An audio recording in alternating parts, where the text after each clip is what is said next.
দুই শালিক ফ্যানদের জন্য সবচেয়ে বড় খুশির খবর, বর্তমানে স্টার জলসার সব থেকে কম সময়ে জনপ্রিয় ধারাবাহিক দুই শালিক ধারাবাহিকটি গত ৩০ সেপ্টেম্বর থেকে বিকেল ৫:৩০টার স্লটে পথচলা শুরু করে।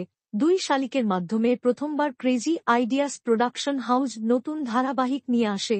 জলসায় প্রথম ধারাবাহিক দুই শালিক অল্প কয়েকদিনেই তুমুল জনপ্রিয়তা পেয়েছে আর প্রত্যেক সপ্তাহে দুর্দান্ত এপিসোড দিয়ে টিআরপিতে দারুণ চমক দেখাচ্ছে।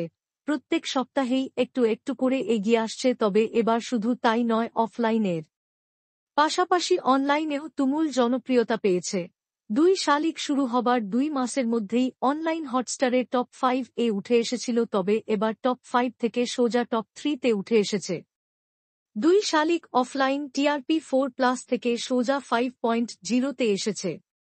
অনলাইনে 5 থেকে সোজা টপ 3-এ উঠে এসেছে, যা দেখে অবাক হয়েছে সকল দর্শক এবং সাথে খুশি হয়েছে দুই শালিক ফ্যানেরা। মাত্র ২ মাসে এত জনপ্রিয়তা সত্যিই অবিশ্বাস্য। লাস্ট তোমাদের রানী ধারাবাহিকটি এরকম জনপ্রিয়তা পেয়েছিল। প্রসঙ্গত, প্রথম স্থানে অনুরাগের ছোঁয়া, দ্বিতীয় স্থানে কথা, তৃতীয় স্থানে দুই শালিক, চতুর্থ স্থানে গীতা এলএলবি এবং পঞ্চম স্থানে রোশনাই। দুই শালিক হটস্টারে 5 থেকে টপ 3-তে আসায় আপনারা কতটা খুশি হয়েছেন কমেন্টে জানাবেন। বাংলা বিনোদনের এই ধরনের সকল আপডেট সবার আগে পেতে চ্যানেলটি সাবস্ক্রাইব করে পাশে থাকা বেল আইকনটি বাজিয়ে দিন। ধন্যবাদ।